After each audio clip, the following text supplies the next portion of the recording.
Bonjour, c'est Gilles sur boursicoté.com. Voici l'analyse technique Forex et matières premières pour cette journée du lundi 23 mars 2015. Et l'on revient donc sur cette paire de devises euro-dollar qui se trouve toujours ici dans une tendance baissière malgré ici une tentative de rebond. Alors cette tentative de rebond, elle est assez intéressante puisque techniquement, je vous rappelle que nous sommes venus ici tester quasiment au pips près la zone de résistance oblique, donc qui définissait, qui délimite cette zone de résistance, cette tendance, puisqu'on passe par des points hauts significatifs sur cette résistance. Donc le fait ici d'être venu marquer un troisième point, on est revenu ici sur la moyenne mobile 20 exponentielle, c'est relativement clair sur cette phase. On a ici un biais baissier. La phase de retournement, elle est là. Traversée de la moyenne mobile 20 exponentielle, attaque de la bolle supérieure. Là, je pense que personne n'aura à redire sur la dynamique de cette attaque. On revient ici sur la moyenne mobile 20 exponentielle, on l'attaque même un petit peu, et puis on repasse au-dessus tout de suite. Ça, on en avait parlé vendredi. Et là, on confirme avec donc un contact sur cette bolle supérieure, et donc on commence à partir à la hausse. Et donc l'objectif, eh bien, il revient sur cette zone de résistance. Alors, on l'aborde avec une dynamique un peu meilleure que ce que nous avions ici. On était quand même très suracheté sur ce contact.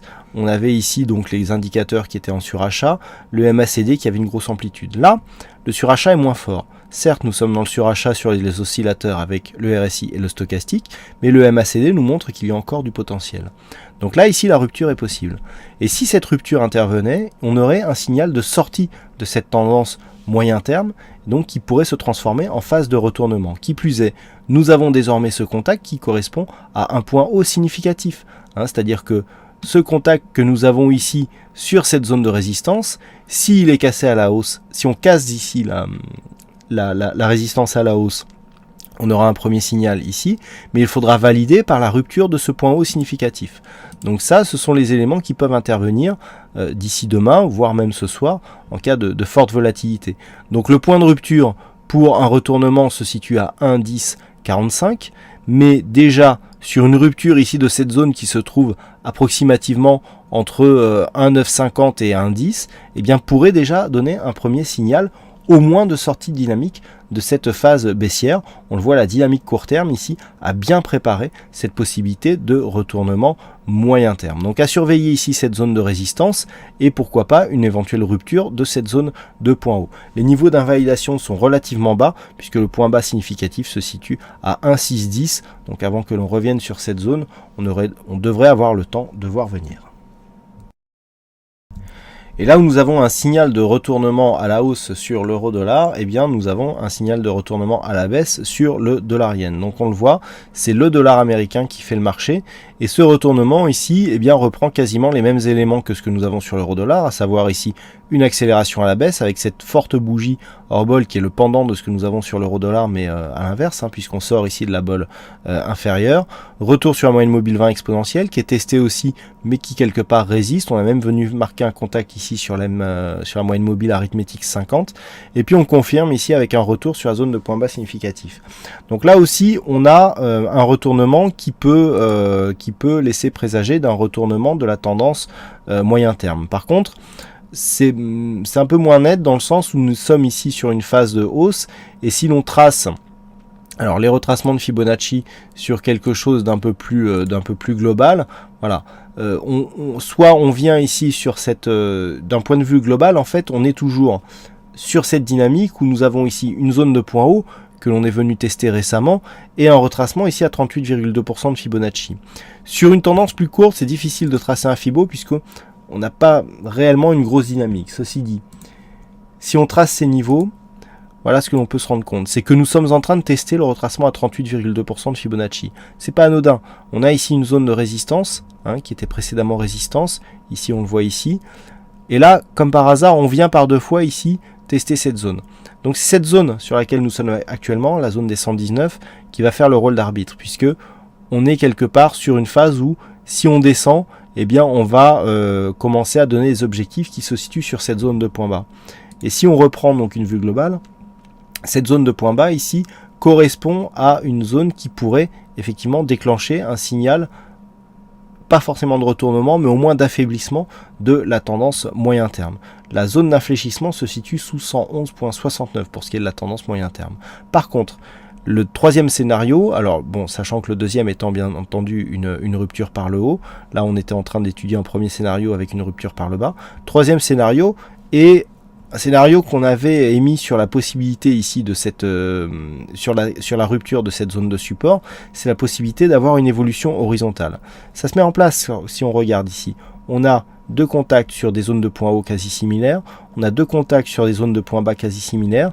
Si on revient tester cette zone ici et que l'on rebondit sur celle-ci, eh bien on aura un biais neutre qui sera confirmé, avec donc une possibilité de poursuite d'une évolution horizontale entre 116 et 122 yens pour 1 dollar, qui plus est quasiment des chiffres ronds. Donc à surveiller sur une rupture donc de cette zone des 119,70. L'objectif se situera, alors après un passage dans la zone 50-61,8, on va désormais se rapprocher, un passage dans la zone 50-61,8 sur lequel se trouve une autre zone majeure des 118,73. Sur une rupture de celle-ci, donc on visera ici cette zone de support, et sur une rupture de cette zone validée par une rupture de retracement à 61,8% de Fibonacci à 118,21, on visera un retour ici sur cette zone des 116 voire 115,90. Par contre, sur une rupture, là, tant qu'on est dans cette zone-là, on valide la poursuite donc qu'au moyen terme d'une évolution neutre. Par contre, c'est seulement à la rupture de cette zone qu'on pourrait venir infléchir la tendance moyen terme. Et enfin, nous terminons par le gold avec bien là aussi une configuration assez intéressante. Alors, je vais faire plusieurs tracés. Si vous ne vous y retrouvez plus, je vous conseille peut-être de revoir cette analyse une ou deux fois. Alors, ici, nous avons ici la phase baissière. Sur cette phase baissière, on avait eu ici une dernière accélération qui était venue marquer un point bas significatif. Et là, ce que nous avons depuis aujourd'hui, c'est une rupture de cette zone de résistance. Si on se rapproche par rapport à la vue court terme, nous avons ici une phase d'accélération. On avait tracé les retracements de Fibonacci, zone des 61,8%. Que nous étions en train de tester vendredi, eh bien on est en train de casser cette zone. J'avais attiré votre attention sur la zone des 1187 $ l'once, qui était une zone majeure de l'or, puisqu'elle correspondait à un plancher significatif moyen-long terme que l'or a cassé depuis. Mais cette zone est toujours viable. La preuve, on est revenu dessus, on l'a testé vendredi, on l'a testé à l'ouverture de dimanche soir, et puis on l'a cassé dans la journée. Donc ce signal valide la rupture haussière du retracement des 61,8%, qui, dans une vue court terme, nous ramène maintenant sur un objectif à 1210 $ l'once.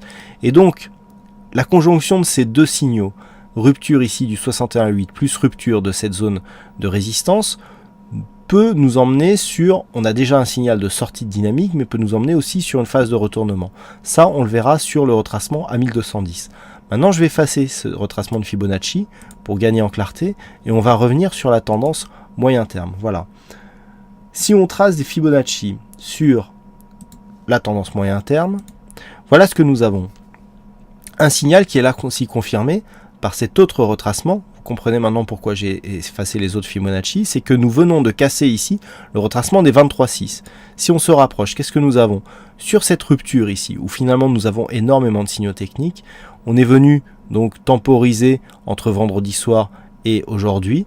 Et qu'est-ce que nous avons? Une sortie de cette zone. Là, on le voit bien, c'est relativement net sur cette phase. Là, nous avons ici des cours qui remontent. On a une rupture dans la dynamique de cette phase, de cette zone de résistance. Et regardez où on vient ici osciller entre ce fameux retracement des 23,6% de Fibonacci et la zone majeure. Et là, on s'est bien appuyé sur cette zone des 23,6 pour casser cette zone majeure des 1187 $ l'once. Configuration très intéressante parce que nous avons en fait des Fibonacci qui valident quelque part la cassure, donc la sortie de cette tendance baissière moyen terme, puisque nous avons de nombreux éléments qui concordent tant sur la vue moyen terme que sur la vue court terme, à savoir la rupture de ce retracement des 23,6% de Fibonacci, qui est significatif puisqu'il est désormais support, c'est relativement net sur cette phase. On casse ici les 1187. Donc nous avons un objectif des 1205. Rappelez-vous, tout à l'heure, je vous ai donné un objectif ici à 1210 pour un retracement total. Que l'on prenne la tendance moyen terme ou la tendance court terme, on a quasiment les mêmes objectifs. Donc Sur la rupture ici de cette zone des 1187 $ l'once, l'analyse technique nous dit que nous avons une zone d'objectif entre 1205 et 1210 $ l'once. Dans cette éventualité, si les cours reviennent sur cette zone, ensuite il faudra effectivement observer les cours dans cette zone qui était déjà précédemment une zone de résistance. Donc par rapport à ce qu'on a vu sur le court terme et le moyen terme, premier objectif ici, 1210 $ l'once. La zone d'invalidation, depuis que nous avons cassé ici les 1187 $ l'once, se situe ici sur ce point bas, 1180. Si on commence à repasser en dessous, on reviendra ici certainement attaquer la zone de résistance. Alors il y aura encore des scénarios alternatifs qui pourraient aller vers une poursuite du mouvement haussier, mais le mouvement le plus direct, tel que la configuration nous le donne aujourd'hui, c'est rupture de cette zone ici, avec un objectif relativement rapide qui se situe entre 1205 et 1210 $ l'once. Voilà ce que nous pouvons dire sur cette analyse technique Forex et matières premières. Je vous souhaite à toutes et à tous une bonne soirée, bonne chance dans le prochain trade et on se retrouve donc dès demain pour d'autres analyses techniques sur le site boursicoté.com. Bonne soirée à tous.